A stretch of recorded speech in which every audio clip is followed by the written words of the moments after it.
Well, good afternoon, everyone. I am John Mann, Director of Education for Lakeside. And for today, we're very fortunate to have Tom Gutierrez with us today.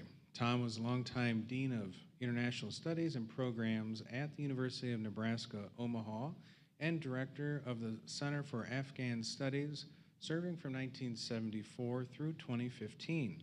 He concurrently served as Dean of IS&P at the University of Nebraska Medical Center from 87 through 2010. And prior to joining the United Nations Organization Administration in 74, Tom lived and worked for nearly 10 years in Afghanistan, serving as a Peace Corps volunteer, a Fulbright Fellow, Executive Director of the Fulbright Foundation, and head coach of the Afghan national basketball team.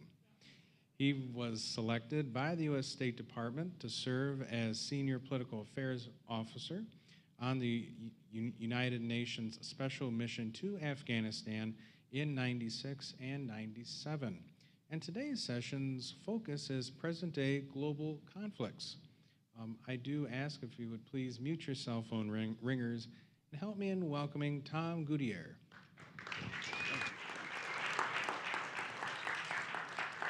Thank you, John, and thank you all for being here. You may have heard some good clapping, and that's because there's quite a large number of my family here. My own 3 sons and their children, 5, and also my beloved sister-in-law and her children, and their grandchildren are here too. So that just about takes care of the whole group, and I know the crowd is friendly as a result. I'm pleased to be here. I'm pleased here for a number of reasons. First of all, I was born and raised in Maumee, Ohio. I went to Bowling Green State University and used to date and have fun in this area throughout the years that I was growing up. And my partner in all that was my wife, and she's sitting right here. And I'm going to ask her to stand. I won't ask all the rest of the family to stand. She was my partner not only in dating and raising these children, but also in all of those things that you read about that I was fortunate enough to be able to do. And so it's a delight for us to bring our children back to this part of the world for a vacation. And that vacation was sparked by my wife's sister, who I mentioned earlier, Peggy Huffer, who along with her daughter, Ellen, suggested to us that we would like to have our summer vacation here. So our whole family came here for that. And I'm going to ask Ellen to stand, the only other person. So please stand, Ellen. I'd like to embarrass you. And the reason I'm doing that, she didn't ask me to, but she's the proprietor of Lakeside linens and towels and whatever it is. So if you get any of those orange bags with towels and linens in it, she's the lady. So in any case, since I've been retired, I've been doing a lot of presentations on global conflicts, global issues, globalization. And in the last 5 years, the topics have generally been around Afghanistan and why it went so badly for us there as we pulled out in the way we did in August of 2021. Then it shifted, of course, to the war in Ukraine. And then many of the presentations I've been making, people wish to hear about the war in Gaza. And so I'm going to talk about a conflict that is touching upon all of those in some way or another.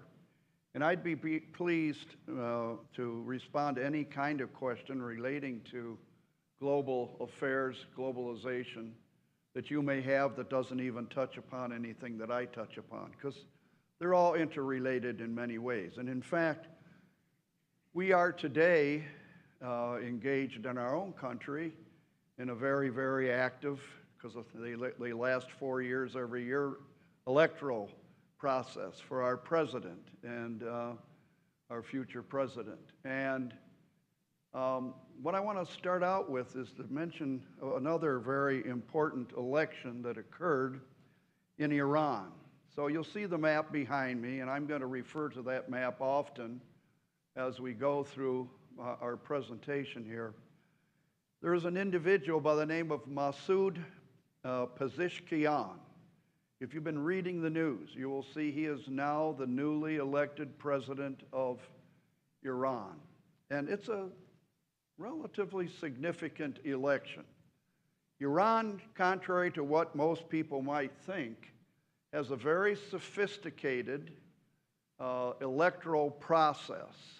It's very modernized, just like its education. Iran's education is quite possibly still the best in the Middle East.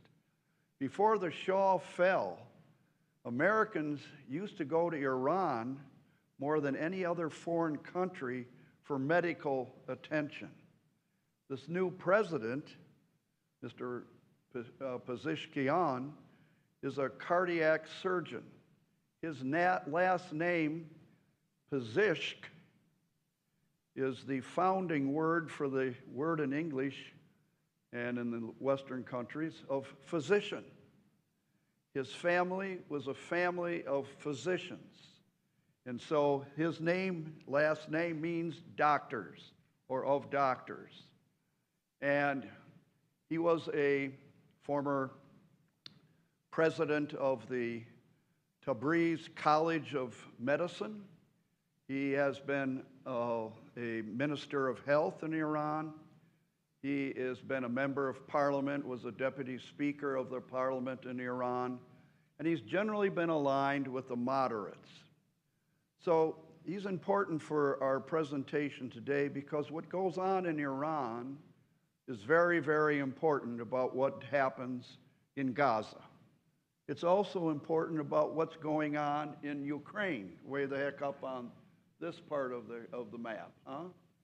And he has a lot to do with our relationship with the countries in the Middle East that are generally considered part of the Arab world.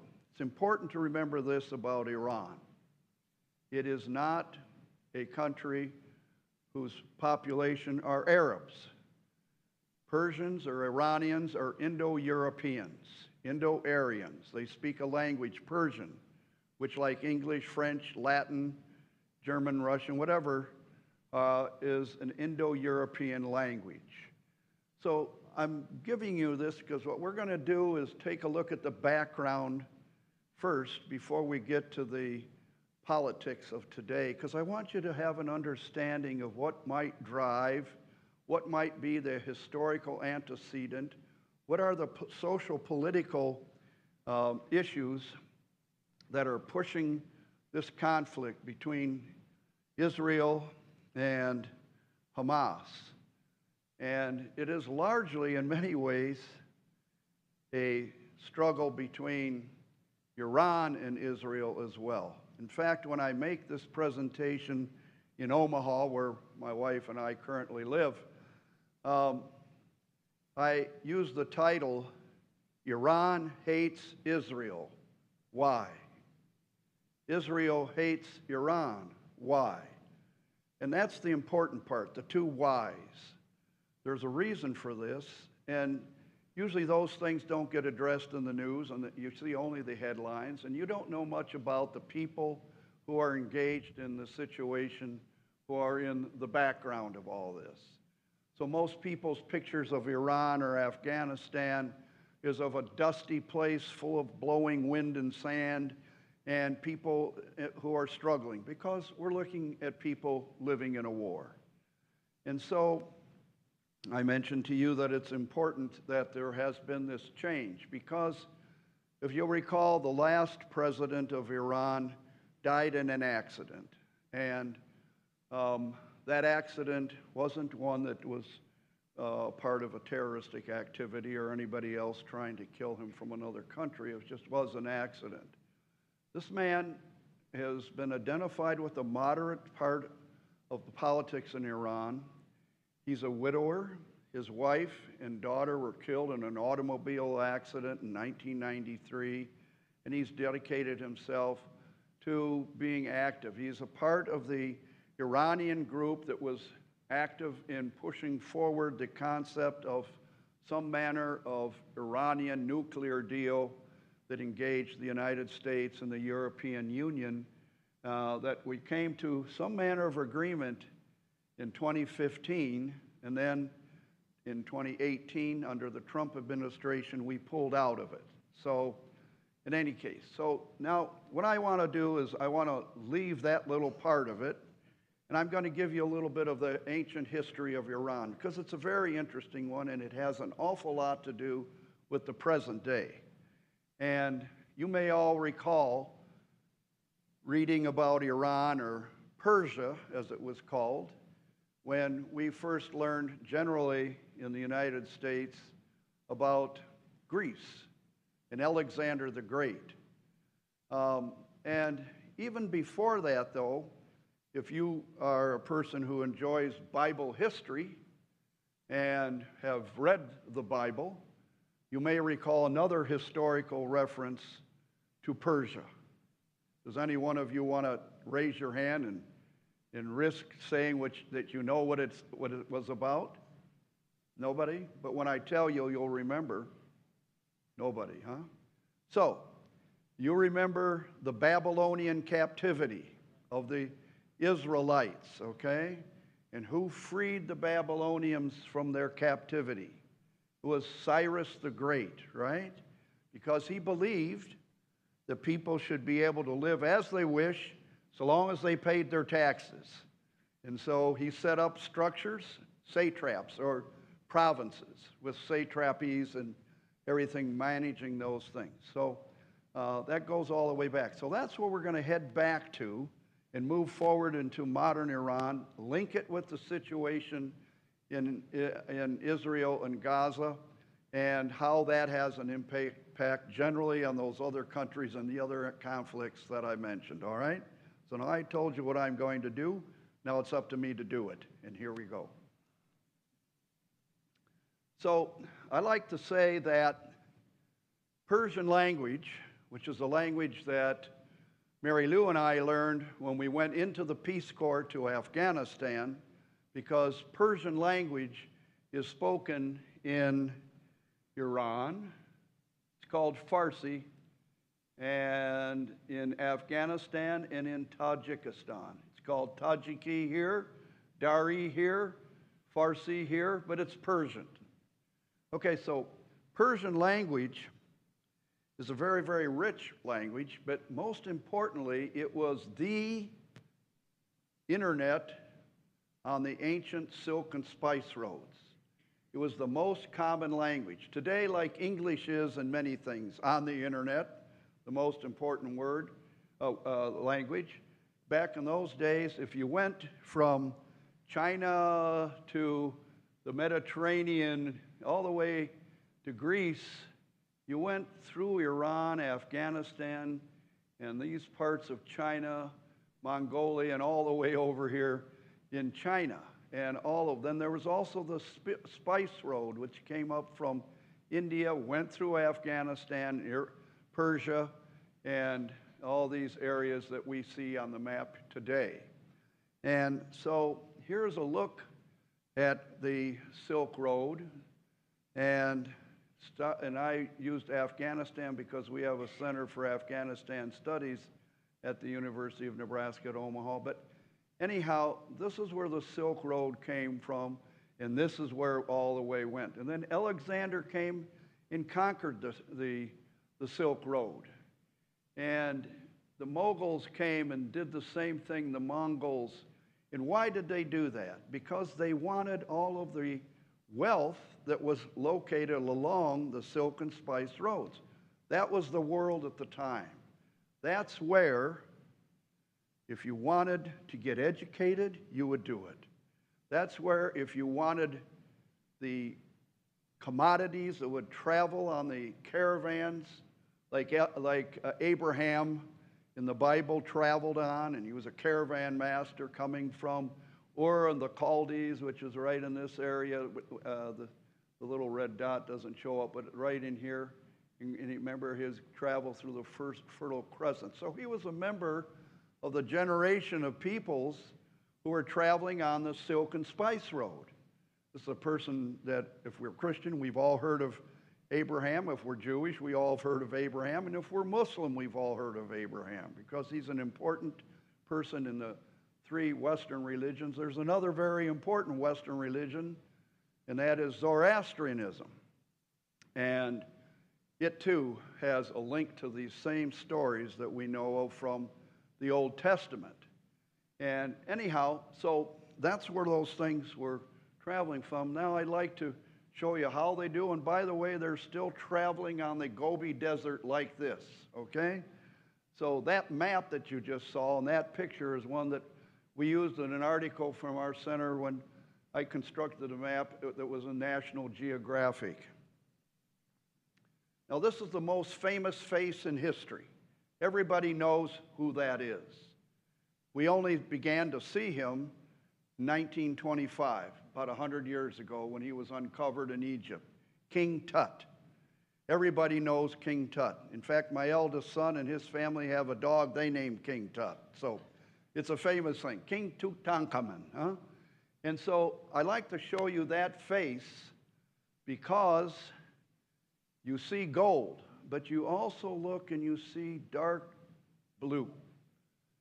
And you see this kind of turquoise-colored blue. That is turquoise. Turquoise comes predominantly, and it did in the spice and silk roads, from Persia.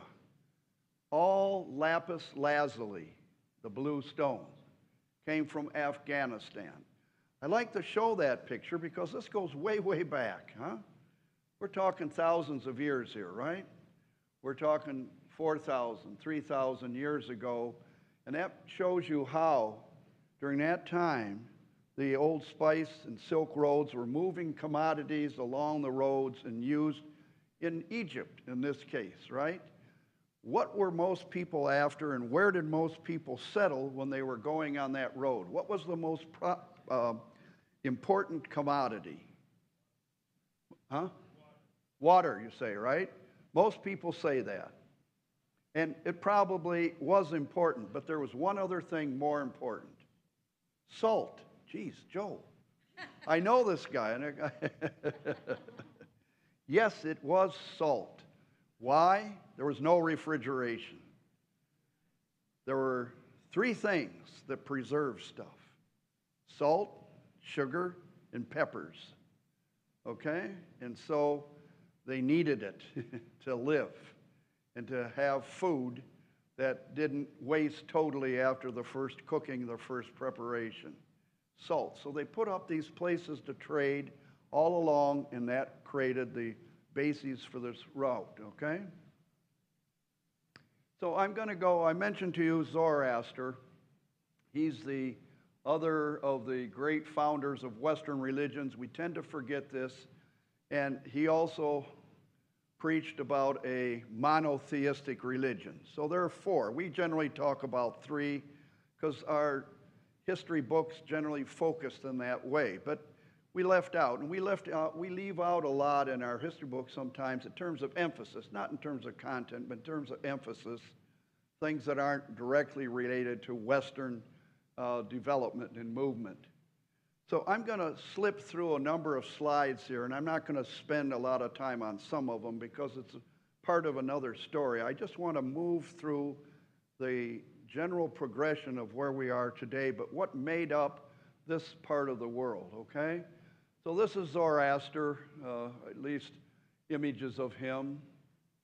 And then we had the great leaders of ancient Persia, Cyrus, Darius, and Xerxes. They were the ones who controlled all of the western part of the Silk Road. And they were the ones that came after Greece, because Greece was the far western terminal of the Silk Road. And so they wanted to control that because they controlled everything from what is today Iran to the east. And again, it was their language, the Persians, that was the language all along the Silk and Spice Roads, the primary one. Not everybody spoke it in every place, but there was somebody in each one of those stops who did because you needed it to communicate. So I'm not going to go through all this, but if we just take a look and see how historic Iran can be, and it goes all the way down, these are the ones here, the third ones, the Achaemenids, that were the ones that we knew most about with Cyrus the Great, etc. So we're going way, way back. And we're going to come all the way up to the present Islamic Republic. And believe me, there won't be as many pictures about all these places, all right? So this is the extent at one time of the Persian Empire. So it's good to see that that place had really a lot of stuff. So Iran in the 20th century, after the Second World War, was again the most highly developed country in the Middle East, was our great ally. And so today we have Iran and Israel pitted against each other. It's a kind of an anachronistic situation with history. The first country to recognize Israel from the Middle East, first country from the Middle East, after it became a country in 1947-48, was Turkey. The second was Iran. Iran and Israel had close relations. Mary Lou and I, on our Peace Corps vacation in 1966, went from Iran to Egypt, through Iraq and Jordan and all those places, but we went to Israel eventually and flew from Tel Aviv to Tehran. And they had favored trading status. What happened? What happened? Well, we'll find out. So here's Cyrus the great conqueror that he was, and those who came thereafter, Darius and Xerxes in particular. This is the capital of ancient Persia, Persepolis. I show you this because of a symbol, these friezes that you see here. These friezes here are very representative of the Persian Empire, and here they are closer. I want you to look at these. People are holding hands, hands are on shoulders, people are communicating with each other. If you go to ancient Egypt, if you go to ancient any other place, in Iraq, the Syrians, etc., you see all such friezes with people having their feet on people's heads or people kissing their feet. This was intended. Cyrus and his successors wanted people to know and understand that under him and under the Persians, they could live as long as they paid their taxes. They didn't have to be Zoroastrians. They could be Jews. They could be any other thing that they wanted to be. And so I think, again, that says something, and something we should know as we take a look at the modern day. And then Alexander came. And why did Alexander come? Why did he go all the way to India? Alexander the Great. He got to India, the Indus River, and came down the Indus River into the Arabian Sea, up the Persian Gulf, and he died in Babylon at the age of 32. 32. Xavier, my grandson, Theo, you have a few years to do what Alexander did, okay? Think of that. He owned the world. He conquered the world. Why did he do that? He wanted to control the ancient silk and spice roads. That was the world of the day. So, Buddhism came into this region. These are the great Buddhas of Afghanistan, which the Taliban blew up a few years back. And this is what they look like. This is me when I was a much younger fellow. And this is what happened after the Taliban took them out. So, but anyhow, here was another view of that whole thing. And this is where Alexander was primarily interested. You see this route. He wanted to control all this, and then he went from there down in here, and so he controlled all that area. All right, so I want you now to take a look again at where Iran is and where these countries are. And in large measure, at the root of the issues that are driving the war in Gaza, the war between Israel and Palestinians, and involving Hamas and Iran and the Hezbollah in Lebanon and the Houthis in Yemen, in large measure has to do with this place here, the famous Gulf of Iran, Persian Gulf. Why? Because it's a physical representation of the kind of social political division, but primarily religious division between these countries which are Arab and this country here which is Indo-European. These countries which are Muslim, all, but this country is a Shia Muslim country, like is Azerbaijan and Bahrain. All the rest, the Arab ones in particular, are Sunni. The Sunnis are 85% of all Muslims. The Shia are 15%. So that means the Shia are living predominantly in Iran, and 63% of the population of Iraq, Azerbaijan, and Bahrain. And so there's this struggle.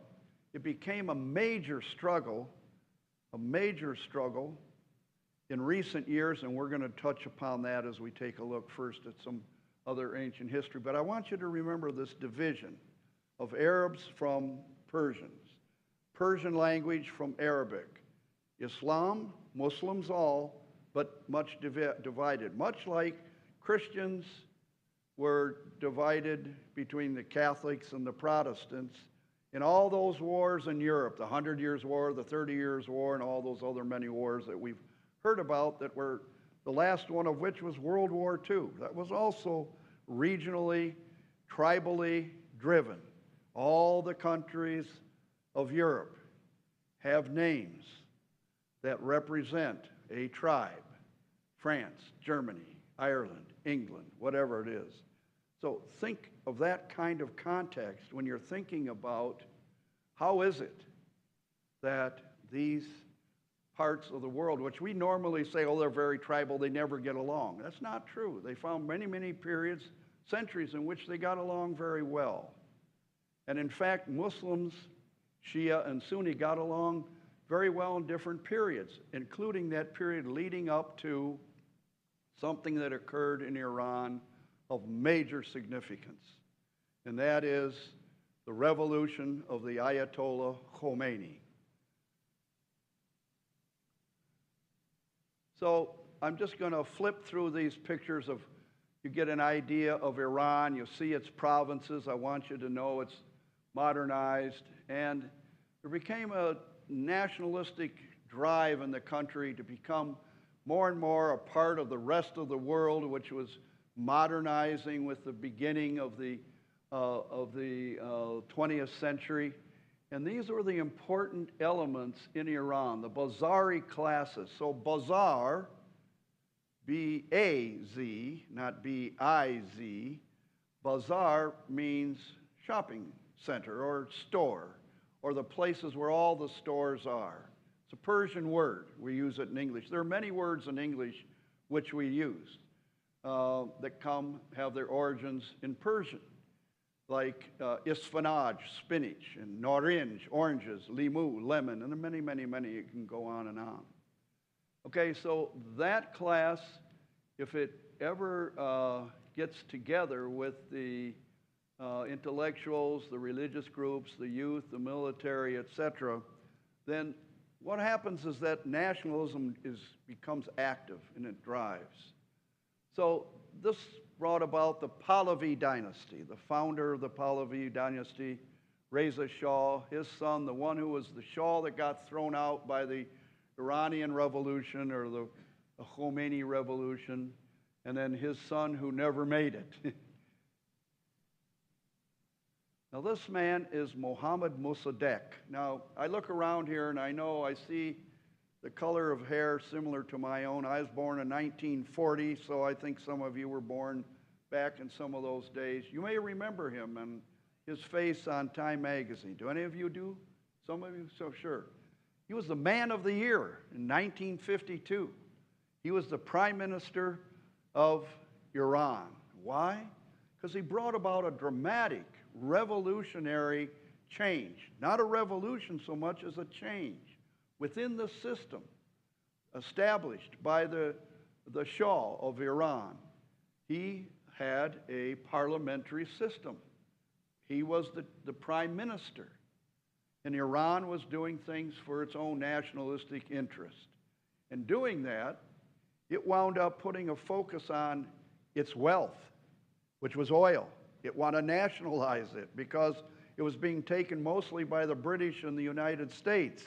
This was the time of the Cold War. We wanted to control the oil.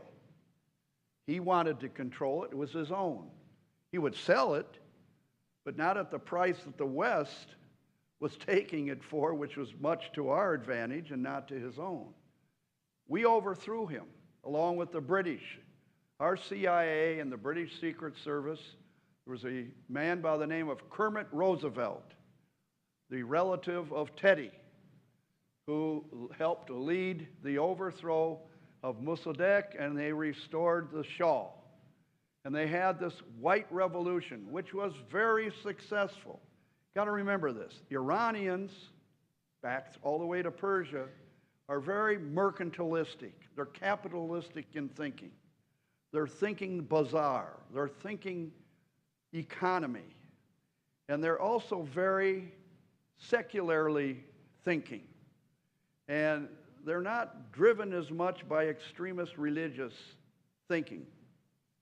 That was the way they were doing. So as it went, many people loved what was going on because under the Shah, during this white revolution, it was called, Inqilabi Safed, it had incredible modernization. The kind of modernization that I described at the beginning of my presentation. The best school systems, universities, most Iranians in those universities were trained in the United States. Large numbers of them. You may remember them in universities when you were there in universities. And people, now you go to the hospitals in the United States. You see people not only from India, but people with Persian names. Lots of them. There's the ones who left during that one revolution against the Shah. But modernize the system, the infrastructure, the brain trust, well-educated, very sophisticated. Then here comes this guy, Khomeini. He was able to have his revolution because of one thing. Iranians, though happy with their modernization, were distressed that their country was ruled by someone who was put in place by other countries, not Iranians. What they were seeking, Iranians, was their own system of government. They felt that this system under the Shah was too strict. And it was. He ruled not a parliamentary system at all. Had a very, very, very effective secret service called the Savak. And it could be brutal. So you didn't protest. You just lived your good economic life, got educated, and you kept your mouth quiet. Well, people didn't like that. So, however, Khomeini, a very, very conservative religious person, was forced out of the country. He went into exile into Baghdad in Iraq because he was speaking out against the secularization of Iran. He wanted it to be religiously dominated. That's why it's today called an Islamic Republic. And when you hear that he's against the United States, and the Ayatollahs are against the United States, it's predominantly because they feel United States and other Western countries are leading the cultural, social influences that are making Iran and Muslims more secular. And so it doesn't have anything else to do with kind of strategic geopolitics as much as it is that. And this is why also, and I'm going to bring it together in other ways, that Iran is focused against Israel because of its relationship with the United States and because of the issue relating to the Muslims living in that area that was Palestine, that is now Israel and the Palestinian Authority area. And they see those things intertwined. So here's the guy who's in control today. Now, the man I just mentioned to you, Pezeshkian Massoud, the doctor from the family of doctors, he was in this guy's various governments, and this individual on the Ayatollahs, kind of like the College of Cardinals in the Catholic Church, right? You got the Pope, and you have the Grand Ayatollah, and you got the College of Cardinals, and you got the Council of Ayatollahs. They have the supreme power in Iran. So the president has power, but it's constrained. It's constrained by these guys. They didn't want Pezeshkian to win the election. They had another candidate, but they let him run because there is dissatisfaction. There's unrest in Iran, and Iranians are starting to show their dissatisfaction more and more physically, more and more face-to-face by demonstrations that you have been reading about. And the people today who are the most aggressive about this are women in Iran. And you remember the young girl, Amini, who decided she wasn't going to wear her veil anymore. And she was killed. Pezeshkian, the newly elected president now, was famous for saying, Iran, the Islamic Republic of Iran, should not be a place where a young girl takes off her veil and her body is then delivered to her parents. That should not be the government of Iran. Okay, so people knew about that.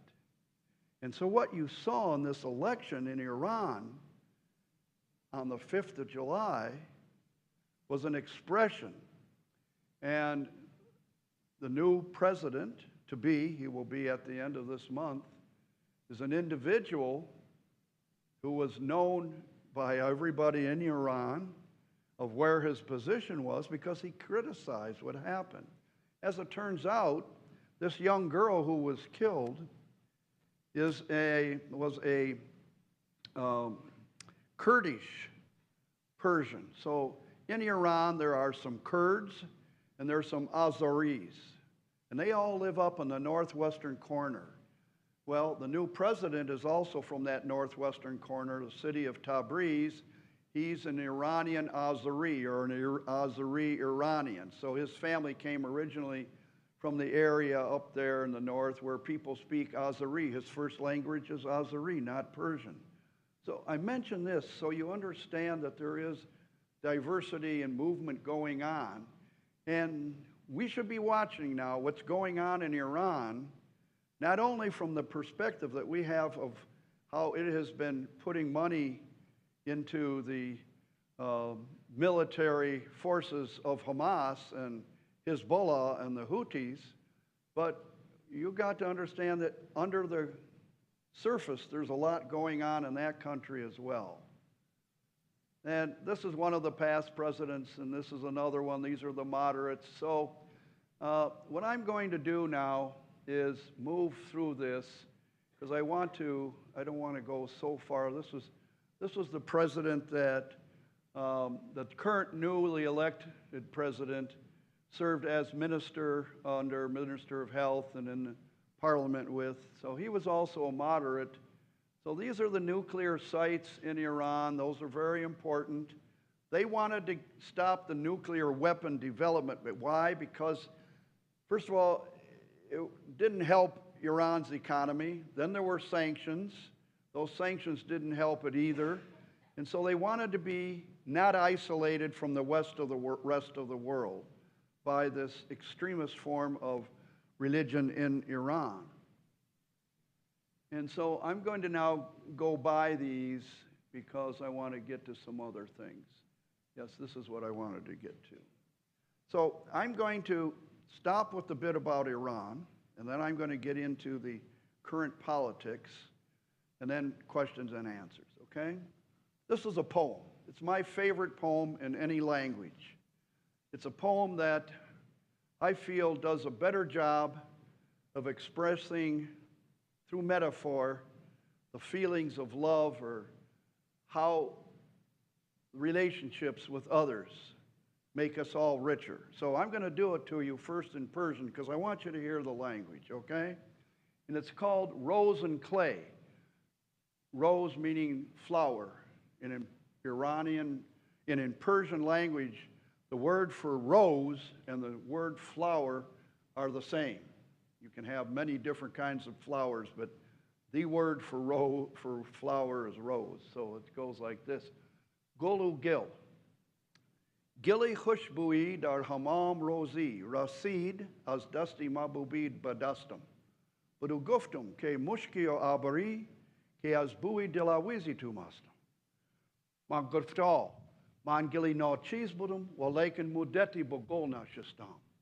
Kamali ham nashin dar mano circuit wagadaman hamon hakem kiastam. Translation. One day at Bath, a piece of perfumed clay was passed to me from the hand of a friend. I asked the clay, "Are you musk or ambergris? Because your delightful scent intoxicates me." It answered, "I am but a worthless piece of clay that has sat for a period with a rose. The perfection of that companion left its traces on me, who remains that same piece of earth that I was."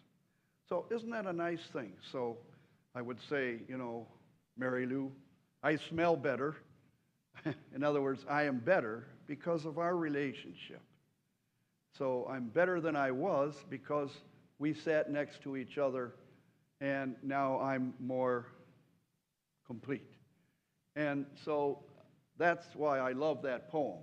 And it's the poem that Afghans and other speakers of Persian often use in their way to tell people from other nations that we can be friends. We should be friends. Friendship between nations is good. And just individuals use it as well for reasons like I just mentioned. Huh?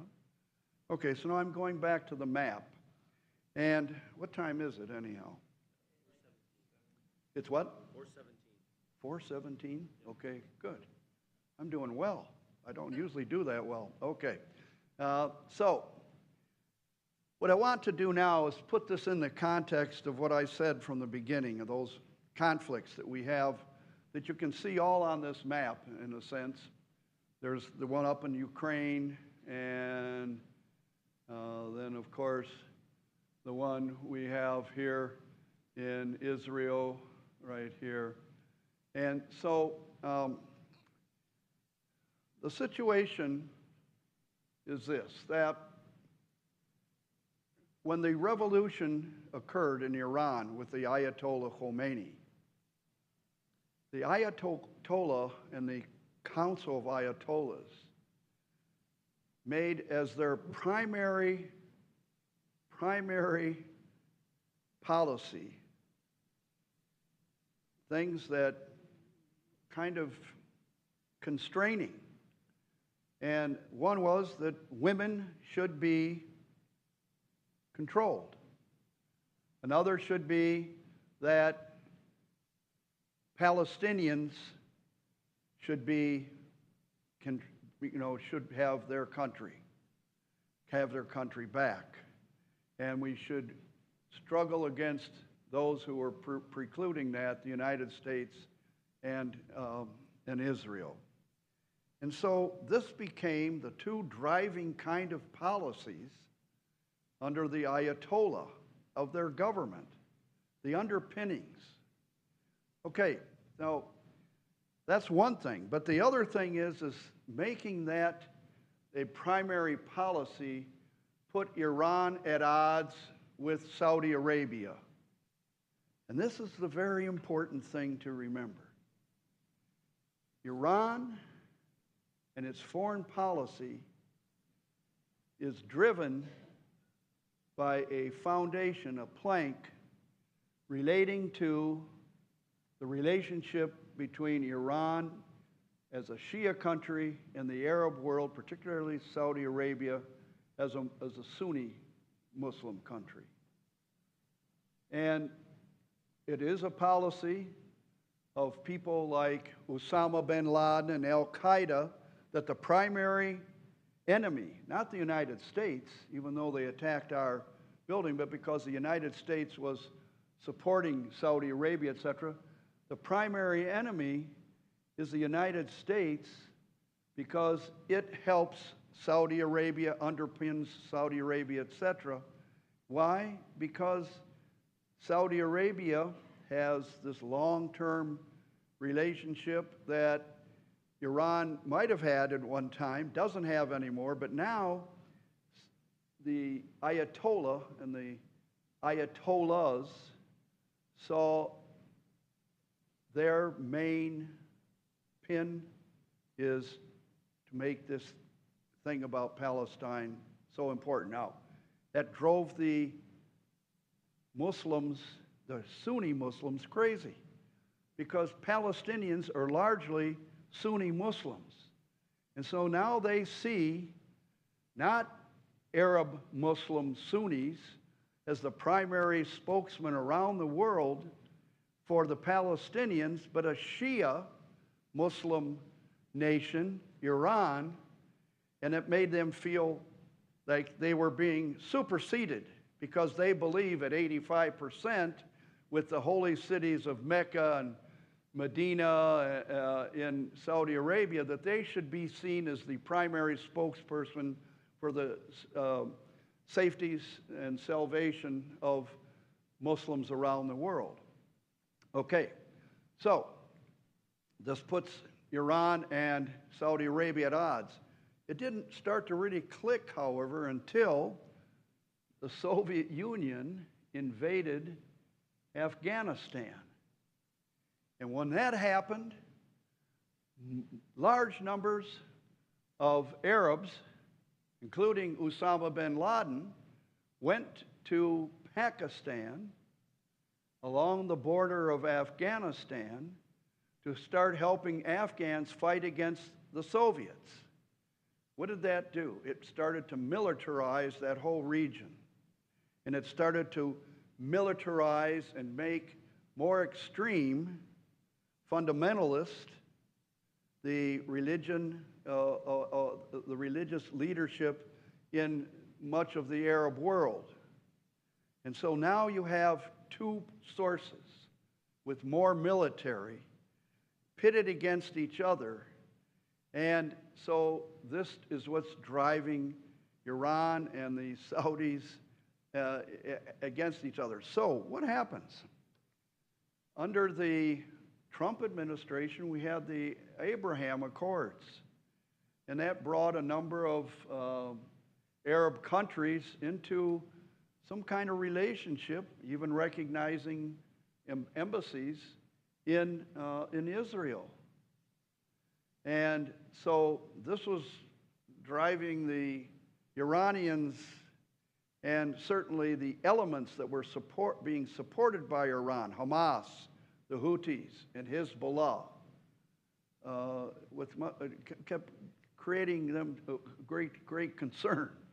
And so largely because of that, when it was also rumored that Saudi Arabia was seeking to have the same kind of an accord with Israel that the other states had, this is at the time that Hamas had its attack against Israel, because they knew that if Saudi Arabia would have relations with Israel without the conditions that there would be a Palestinian kind of Israeli two-state solution to the situation in Israel today, then they never would have a chance, the Hamas. You know, and you got to remember this.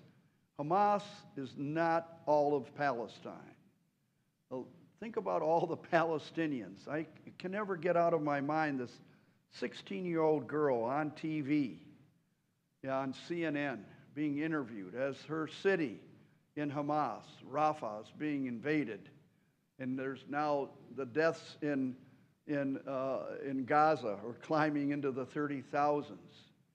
And she says, I don't understand. Why am I paying such a price for a sin I never committed? And so you have here a war, maybe a just war that is now being conducted in an unjust fashion. That's not uncommon for wars that are driven in such ways.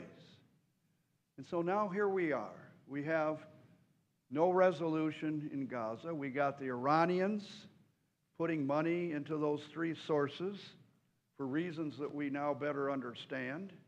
We know what's driving the Hamas, and we know this is going to be a problem.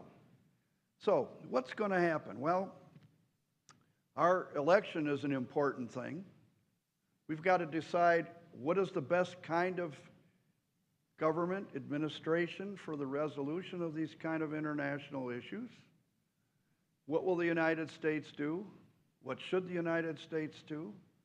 Along with having this conflict of support in Ukraine. These are important, along with important issues that are driving of a global nature like immigration. So you're going to find those issues being addressed regularly during the upcoming election season. But remember the election in Iran, and remember what might be happening there too. How are we going to get those resolved? Quick final statement, and that is this. Our ability to help the Ukrainians has been complicated by this situation in Iran and its relationship now with Russia, because Russia is getting a large number of its drones from Iran.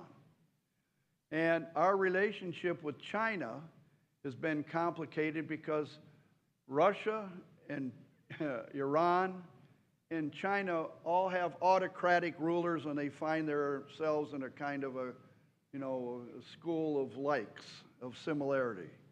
And so this means we haven't been as effective as maybe as we might have liked to have gotten the Chinese to avoid helping out the Russians in the Ukraine. So it's having an impact, this war now in Gaza. And it will continue to have an impact. So the Yemenis, the Houthis in Yemen, they say they're attacking the ships because they're wanting to help the Hamas. The Hezbollah, same reason, they're helping, attacking parts of northern Israel. And those all are being supported by Iran. And Iran is concerned that it be the primary person to drive out the United States and modernizing Western feelings and aspirations in their own country. And you got the young people, the mercantile classes in Iran that are not satisfied. So the best way to stay in power is to make the enemy somewhere outside and to drive your country into being in control of that kind of a thing. Okay, with that, I'm going to stop. And if you have a question, please raise your hand. Don't be shy about it. And we have a speaker you can speak into as well. Yes. Here's the speaker, so everybody can hear it. Here's the mic. Is the situation in Iran changing relative to that fear that the society and the kind of the morals of the society are going the American way? You said that the Ayatollah was put into exile but I missed after that where is the gap now? Why are we still at odds with Iran if, in fact, that guy went away? No. And is the current election helping that situation? Well, okay, so I'm glad you asked that, because the Ayatollah came back from exile. He's the guy in control, and he was the guy who's most concerned about the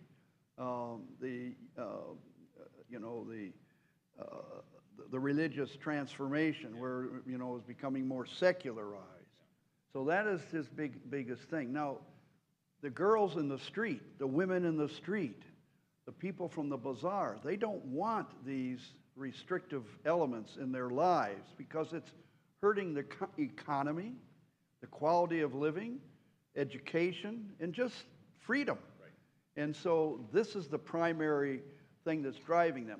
I could tell you that if, for example, it's not going to happen like this, but if the president who is to be president would really be in control and Iran was rid of the Ayatollah's dominance over their state, it would modernize. It is an innately thinking modern country. And if you meet any Iranian, your doctor, your, whatever, he will tell you that this is not my Iran. This is not. Iranians actually love Americans and have always, the people. And, there's a large number of them in California, large number. You see them now all over the news channels, CNN, MSNBC, even Fox, has large number of Iranian names, these people who are descendants of Iranians who moved here when the Shah fell, and they're a large part of the population. In Omaha, Nebraska, we have over 4,000 Afghans. We had a couple thousand before the fall of Kabul in August of 2021, but we have now added another number. And so these are all Persian-speaking people, and they really, like immigrants in the past, they really dive in, they become very successful, and they make themselves, and pretty soon we're going to start seeing more and more and more. There are going to be more and more Muslims in our, diverse society of Christians, Hindus. Senator Vance, the new vice presidential candidate's wife, is a Hindu. It's just all part of that diversity. Yes. What's the possibility of the influence of the Ayatollahs to be reduced, and how would that happen? It would probably have to be some kind of uprising to get rid of the Ayatollahs. You may remember that in the spring of, I think it was 2010, during the time of what was called the Arab Spring, all in every countries, Tunisia, Egypt, Lebanon, and eventually led to the war in Syria. All these people were demonstrating in the streets. They wanted modernization. They wanted to have a modern society. They wanted to have parliamentary systems, etc. The only country where that was in any way successful ultimately was Tunisia. They were also demonstrating in Iran subsequently. And the Ayatollahs were very, very concerned about this because people were demanding a modern country, not a theocracy. And so what the Ayatollahs did is they took a special unit out of the Iranian Revolutionary Guard that is now just reporting only to the Ayatollahs, as does the Revolutionary Guard, that is quelling any type of uprising. So you remember that list of people, like Bazaris, intellectuals, military, et cetera, et cetera. If people move to the streets, and there are enough of them, in the past in Iran, the military flips, goes with the people. The Ayatollahs have been trying to preclude that from happening. If it does happen, that would be the change. So it sounds like the only thing I'm saying that could happen is something that's going to be, at least in some ways, violent. But given the nature of the arrangement political in Iran today, it's the only way that there could be such a transfer, because they are not about to leave. And they have this power behind them, military and Secret Service power to keep themselves, at least at the moment, in control. Okay? Did I get to that? Okay, good. Any other questions? Yes, please. You've got to have a question. Thank you. This is coming from the Jerusalem Post. They quoted, they gave the following facts, or whatever, what they purported to be facts, that the Grand Ayatollah said that the last prophet, the Mahdi, who has been in seclusion and would only come out of seclusion, according to their theology, at the end of time. And that the end of time would be a time of tremendous conflict. And therefore, the more conflict, the better, because this is going to accelerate that point in which the last prophet will reveal himself and all of the world will become Muslim. Become Christian. The last prophet, this is the I know that, but I'm just, what you're saying is Muslim. Right. But there's also, in the extremist elements, or let's say the fundamentalist elements of Christianity, the reason why the white supremacists in the United States, the Christian nationalists in the United States, within the very fundamentalist elements of Christian religion, have been very much in support of Israel, is because they believe exactly the same thing, that at the end of time, Jesus will come, and this will be the, what do we call that, the apocalypse. And so this is what drives them. What you have here now, it's a very interesting thing. You have three very extreme religious elements that are involved in this. You got the Ayatollahs in Iran. You got our Christians, Christian nationalists in the United States. And in Israel, what has happened in the Netanyahu government, it has become itself very, very dependent upon the extremist elements of what are called the Jewish nationalists. Okay, so people are saying that, particularly supporters of Israel, is that the Palestinians want to have Israel and all of Palestine from the Jordan River to the Mediterranean Sea, the river to the sea. Okay, that includes the Palestinian authorities, which, by the way, are in what we used to call Judea and Samaria. Okay, the Israeli Jewish extremists, or the whites, the Jewish supremacists, and Bibi Netanyahu himself says he wants an Israel that goes from Jordan River to the Mediterranean Sea. So you have these extremist elements, and with religion involved in political issues, you get more emotions, more difficult to resolve, and this is very, very critical to the whole situation. So we have individuals, public figures in our country who are very, very vocal about why they support Israel.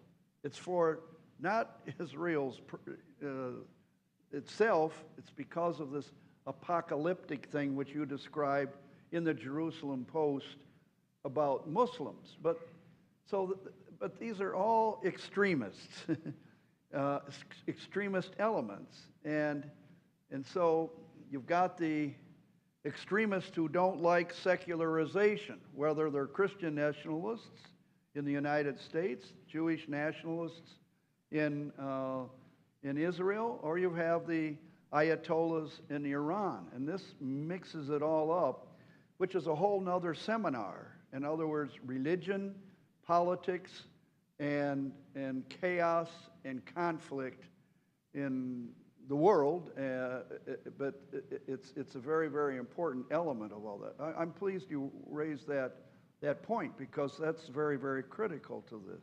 Thank you. All right. Another. Over here. This is my grandson, my eldest grandchild. You better do a good job. He will. I know he will.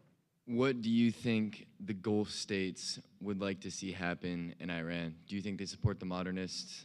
The what states? The Gulf states. Gulf states? Gulf. Saudi Arabia, UAE, Qatar. Yeah, right. Okay. Yeah. Yeah. What do you think they want to see happen in Iran? Yeah. Well, it's a very interesting point, and I'm glad you raised that one too. Thank you. They have been trying to find a way to reduce the conflict between Iran and themselves, okay? Because they have found that they haven't been doing as well as they thought they might have in this struggle. For example, Saudi Arabia has been attacked by the Houthis, and the Houthis have been very successful. Saudi Arabia was fighting in Yemen, supporting one faction, and the Iranians were supporting the Houthis. The Houthis have been more successful. The Houthis have also been lobbing shots into oil fields in Saudi Arabia. So whether you're Shia or Sunni, you still go to Mecca. And that's a large part of the millions of populations who go there, the relationship. Security for Saudi Arabia is important in the Red Sea and the Persian Gulf. So the Persian Gulf states also feel the same thing. And in fact, Oman and Bahrain and the UAE itself, and so has Qatar, they have been more connected with commercially and communication-wise with Iran than other parts of the Arab world.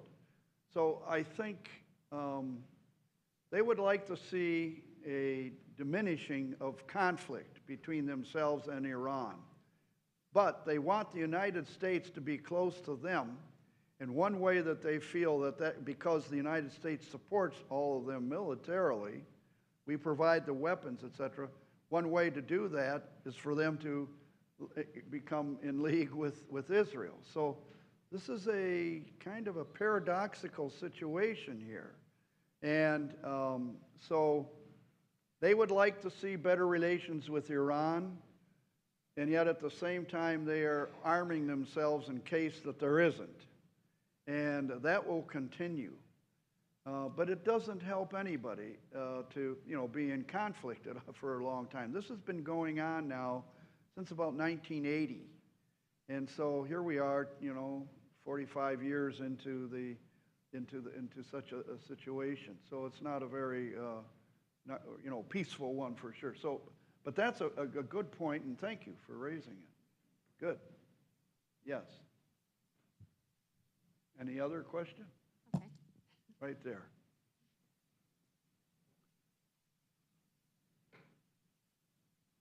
This lady knows somebody I know very well. So she is a good friend of somebody I served with in Afghanistan. Are you alarmed by Iran's nuclear capabilities? I am, and I'll tell you why. Not because of the mass of it, that it's potential, but because if Iran gets a bomb, then the Saudis are going to want a bomb, and the Iraqis are going to want a bomb. It's just like what occurred in India and Pakistan, okay? India got the bomb, the Pakistanis had to have a bomb because they're constantly at odds with each other. And so I think most people who were eager to have that nuclear agreement between Iran and the EU, the United States, and those who were signing it were mostly eager because they wanted to see the end of, or at least a diminishing of, nuclear proliferation. So if Iran got the bomb, they'd be more dangerous than North Korea with the bomb, because they're just more resourceful, they have more science, they have better missile capability, and they're in an area where they can use proxy wars to use the nuclear weapon as a threat. So right now, in the war with Ukraine, Vladimir Putin's primary weapon is fear. He has precluded, at least so far, the United States and I think Britain, but not France and other parts of the EU, from us providing more planes, F-16s, etc., than the Ukrainians feel they need. And we haven't been doing that because it's Putin who's drawing the line in the sand, not the United States. And the line in the sand is, you do this and we might use the nuclear weapon. And so that that gives you an example of what kind of weapon nuclear weapons can be, even without dropping them. They can be instruments of intimidation. And so we have to watch that in the next couple of months as well. What's going to happen? Are the Ukrainians going to get this? Because the Ukrainians are having to be subjected to these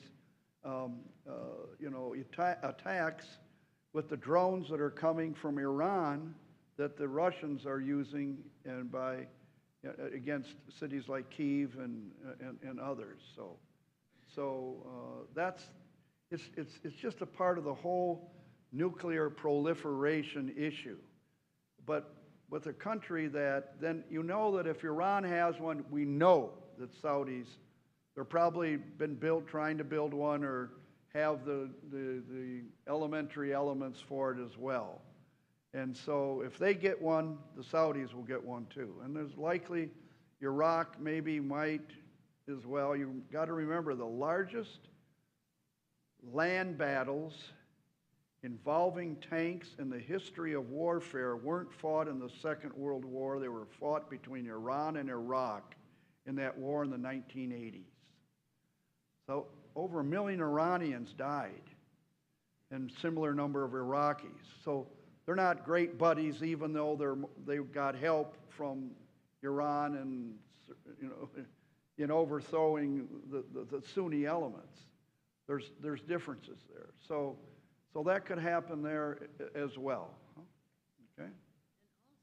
And also, I don't feel that the next administration, be it Biden or Trump, have the powers that be to figure this all out. They don't. Well, that's so. Our mutual friend, Bruce Flatine, okay, he served as the deputy chief of mission in the embassy in Afghanistan, and that's when I knew him. A very able foreign service officer. He was involved in a profession, and the profession is diplomacy. There's only one way these things can be resolved, and it's dialogue, sustained dialogue. We had sustained dialogue. We were moving towards some kind of resolution. It was terminated in 2018. So, you vote the way you wish, but you need to understand where different people stand on these kinds of things. Where does one administration And we have two administrations now contesting against each other, a past one and a present. Where does one stand on these issues, and where does the other stand on these issues? And these are, so you say, how are we going to do this? There's only one thing, and that's dialogue, because that's what is the core of diplomacy. You have to have sustained dialogue. It can't be a one-off kind of a deal. And we had that going on, just like other critical issues that face us in the world, like climate. If we don't have dialogue with other producers of carbon emissions, we don't have a potential for addressing how we might reduce it. And, you know, I know some people don't feel there isn't human cause to climate change, but most people do. And it is an issue. How do we address it? And we've got to address something, because we're certainly having stranger weather in Omaha, Nebraska than we used to have. That's for sure, I can tell you that. Yes. Scoot over there.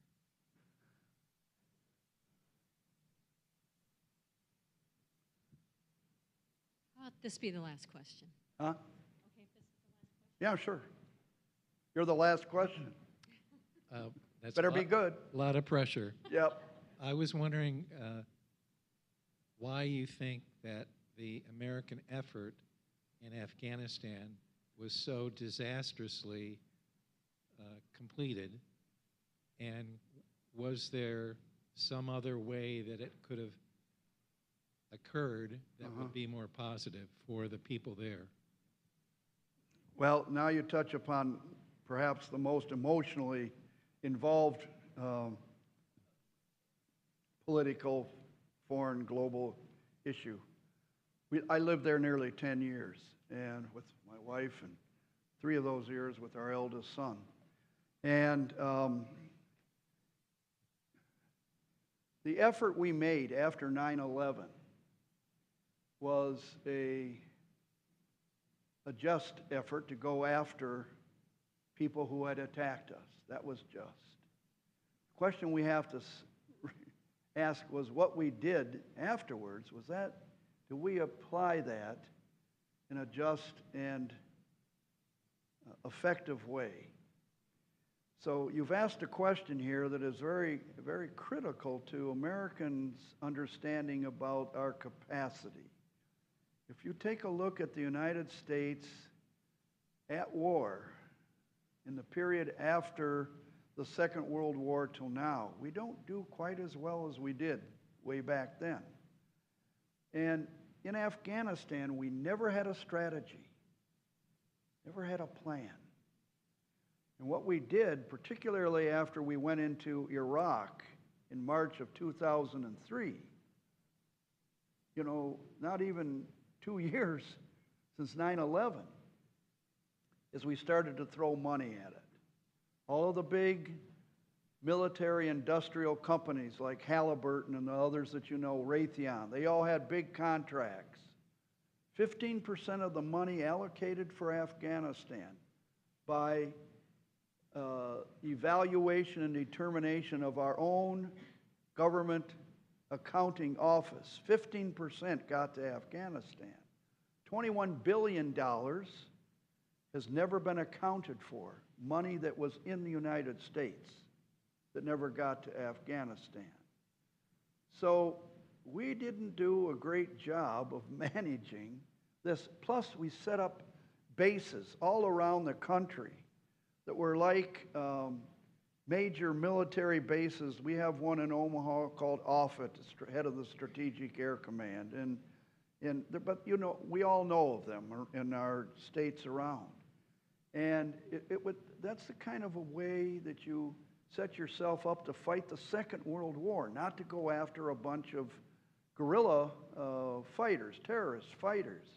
We had far too many people and far too much of an infrastructure in Afghanistan, and we wound up killing too many innocent Afghans when the real terrorists were in Pakistan. That's where the Taliban were trained. That's where they got their money. That's where they went in the wintertime to get repaired and for the next campaign. And the people who are in the government today in Afghanistan, the Taliban, though they may have Afghan blood in them, never lived or worked in Afghan villages before they took over the government. They were all fighting. And so they were refugees or children of refugees who had left when the Russians invaded the country and occupied it and hadn't gone back.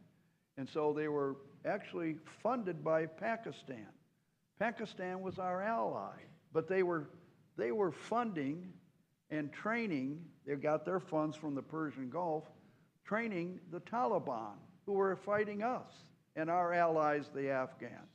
And then the peace talks in Doha, Qatar, which were led by the Trump administration and Secretary of State Pompeo, included only the United States and the Taliban, didn't include our Afghan government allies.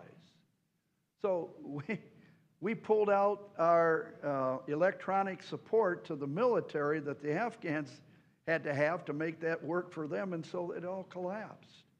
Okay, so that's a very, very short explanation. There is something called SIGAR, S-I-G-A-R, all capitals, an acronym. It's the Special Investigator General for Afghanistan Reconstruction, SIGAR. They're a part of the GAO. They have produced an incredibly comprehensive example of this. So Pompeo's plan, which by the way was constructed by an Afghan American who had been a student of mine when I was a Peace Corps volunteer, who's now an American citizen, that plan was never going to work, and it's not something that Biden had to accept. He had the choice in the beginning of 2021 to do what his generals were suggesting and members of the State Department were suggesting, and he did not. So he wanted out. And so we got out in an embarrassing way, following a plan and a treaty that was written up by the previous administration.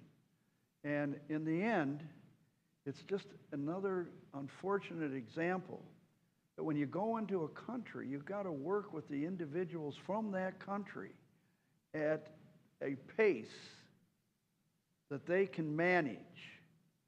We wanted to make it go very fast, so we just threw lots of money thinking that was going to accelerate the resolution to the issues. And it didn't, because what happened was that the United States would bring in workers from Turkey and India to work to build roads in Afghanistan instead of, because they wanted to have it go fast. And so how does that get the local population to buy into the whole process? And so this is the kind of thing we were doing, which is unfortunate because we had good intentions, but we didn't have plans. We lost lives of Americans and 100,000 Afghans in this process. We spent lots of money. Our intentions were good. Our plans, our strategy were lacking. And this is an unfortunate thing.